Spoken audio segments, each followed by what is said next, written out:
أعوذ بالله السميع العليم من الشيطان اللعين الرجيم بسم الله الرحمن الرحيم الحمد لأهله والصلاة على أهلها. عزیزان محترم اور ناظرین گرامی، السلام علیکم ورحمۃ اللہ. ماہ مبارک رمضان کی آمد پر جمیع مسلمین کی خدمت میں مبارکباد اور ہدیہ تہنیت پیش کرتے ہوئے یہ عرض کرنا چاہتا ہوں کہ اس ماہ مبارک رمضان کے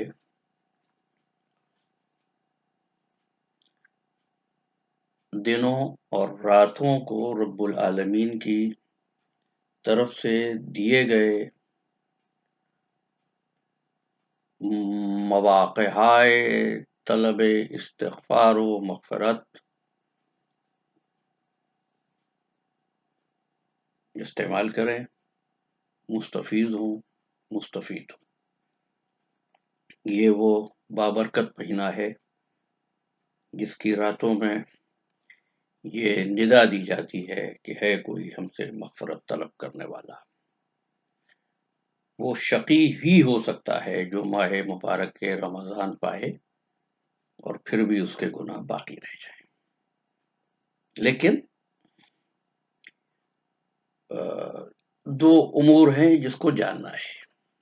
ہم یہ سمجھتے ہیں کہ صبح صادق سے غروب آفتاب تک اگر ہم کچھ نہ کھائیں، کچھ نہ پئیں تو روزہ بھی ہو گیا، ثواب بھی مل گیا.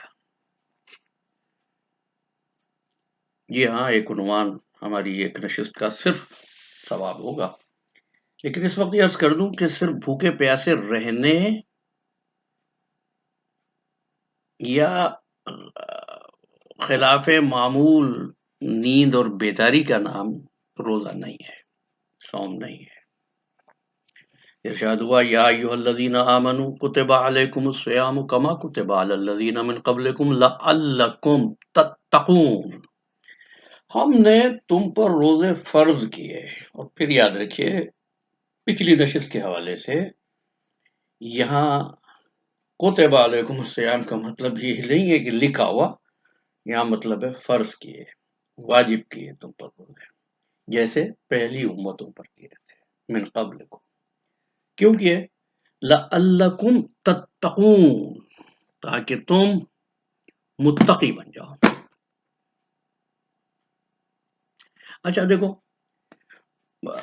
متقین کا مفہوم ہمارے یہاں یہ لیا جاتا ہے جو راتوں کو تہجد پڑھتا ہو، تلاوت قرآن کرتا ہو، ہر وقت تسبیح اس کے ہاتھ میں رہتی ہو، محراب مسجد. نہیں، تقوی اس کو نہیں. سمجھ لو ایک بات کو، تقوی کا مادہ واو قاف ہے، بچنا. اسی لیے بعض اوقات احباب پوچھتے ہیں کہ کتاب خدا کے آغاز میں ذکر ہے ھدی للمتقین، ہدایت ہے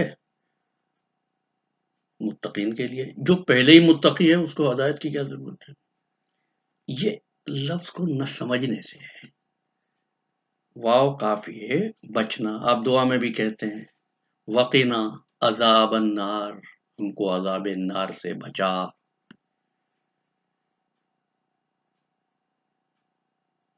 تو متقی بچنے والے کو کہتے ہیں، گمراہی سے بچنا، بے اعتدالی سے بچنا، بے روی سے بچنا. روزے کا مطلب یہ ہے کہ آپ کے اندر صبح صادق سے غروب آفتاب تک بھوکے پیاسے رہنے کی کیفیت سے تقوی کا جوہر پیدا ہو جائے، یعنی آپ بچنے لگیں.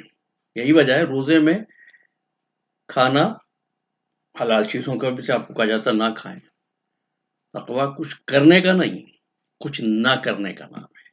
جھوٹ نہ بولو، غیبت نہ کرو، دھوکہ نہ دو، فریب نہ دو،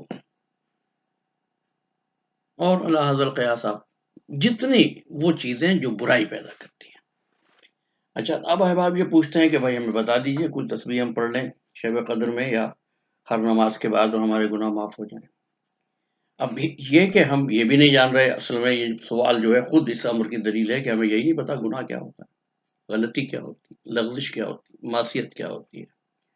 میں کسی خشک بحث میں الجھائے بغیر آپ کی خدمت میں عرض کر دوں، آپ گھر سے نکلے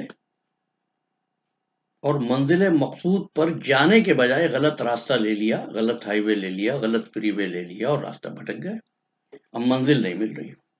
اب آپ کیا کرتے ہیں؟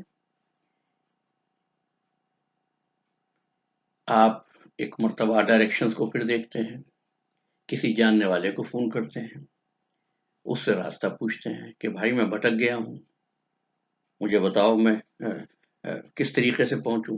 تو وہ آپ کو بتاتا ہے کہ بھائی آپ ایسٹ پہ جا رہے تھے، ویسٹ پہ جا رہے تھے، نارتھ میں جا رہے تھے، ساؤتھ۔ پھر آپ کو کہتا ہے نہیں صاحب یہاں سے آپ یو ٹرن لے لیجیے، یہاں سے پلٹیے، یہاں سے رائٹ بنا لیجیے، لیفٹ بنا لیجیے، پھر آپ منزل مقصود پر پہنچتے ہیں۔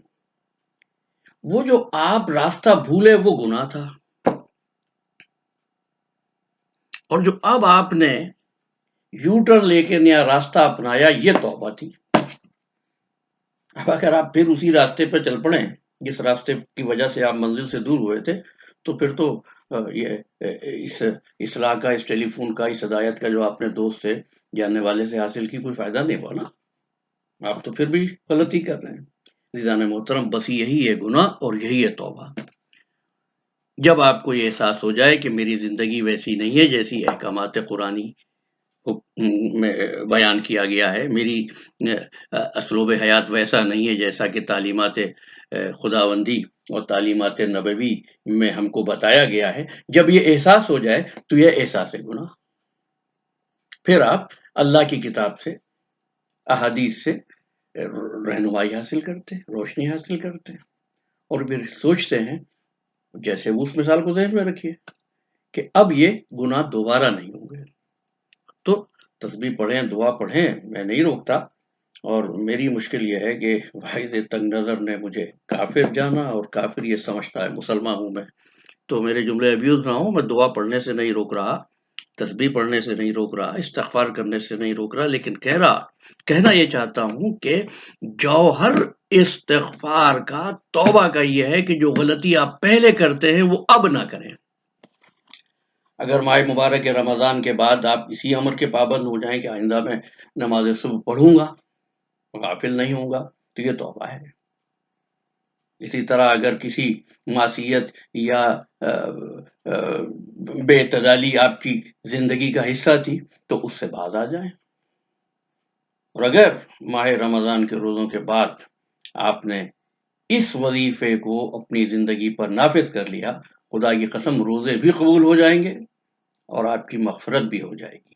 یہی ماہ مبارک رمضان کا ثمر ہے۔ پروردگار عالم ہم سب کو توفیق عطا فرمائے کہ ماہ رمضان کے لمحات سے فائدہ اٹھاتے ہوئے اپنے گناہوں کی مغفرت کا سامان حاصل کر سکیں۔ ربنا تقبل منا انک انت السمیع العلیم بحق محمد وآلہ الطیبین الطاہرین، وآخر دعوانا ان الحمد للہ رب العالمین۔ السلام علیکم ورحمۃ اللہ وبرکاتہ۔